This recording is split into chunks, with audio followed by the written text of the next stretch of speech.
Hello friends, welcome back to my channel Manoj రుచి. Today వచ్చేసి restaurant style veg noodles ఎలా చేసుకోవాలో చూసేద్దాం. ముందుగా ఒక బౌల్లోకి 1/2 లీటర్ వాటర్ తీసుకోవాలి. వాటర్ కొంచెం హీట్ అయ్యాక అందులో కొంచెం salt, 1 teaspoon oil add చేసుకోవాలి. ఆయిల్ వేసుకోవడం వలన నూడిల్స్ అనేవి ఒకదానికొకటి అంటుకోకుండా ఉంటాయి.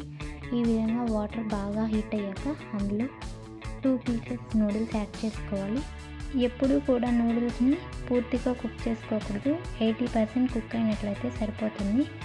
ఈ విధంగా కుక్ అయిన తర్వాత స్టవ్ ఆఫ్ చేసుకొని స్టైనర్లోకి తీసుకోవాలి. స్టైనర్లోకి తీసుకున్న తర్వాత కూల్ వాటర్ యాడ్ చేసుకోవాలి. కూల్ వాటర్ వేయడం వలన ఇంకొంచెం కుక్ అవ్వకుండా ఉంటాయి. ఇప్పుడు 1 టీ స్పూన్ ఆయిల్ వేసుకొని మిక్స్ చేసుకొని పక్కన పెట్టుకోవాలి.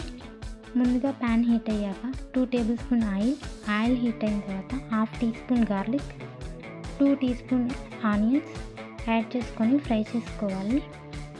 ఈ విధంగా ఫ్రై అయిన తర్వాత 1/2 carrot, 1/2 capsicum, 3 beans, cabbage, beans add చేసుకొని 3 మినిట్స్ హై ఫ్లేమ్లో ఫ్రై చేసుకోవాలి.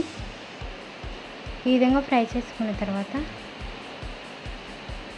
1 teaspoon vinegar, 2 teaspoon tomato sauce, 1 teaspoon red chilli sauce, 1 teaspoon salt, ముందుగా కుక్ చేసి పెట్టుకున్న నూడిల్స్ని ఇందులో యాడ్ చేసుకోవాలి. 1 teaspoon soya sauce, 1/2 teaspoon pepper powder add చేసుకొని మీడియం ఫ్లేమ్లో ఈ విధంగా మిక్స్ చేసుకోవాలి. ఈ విధంగా బాగా మిక్స్ చేసుకున్న తర్వాత ఫైనల్లీ స్ప్రింగ్ ఆనియన్స్ లేదా కొత్తిమీర యాడ్ చేసుకొని స్టవ్ ఆఫ్ చేసుకోవాలి.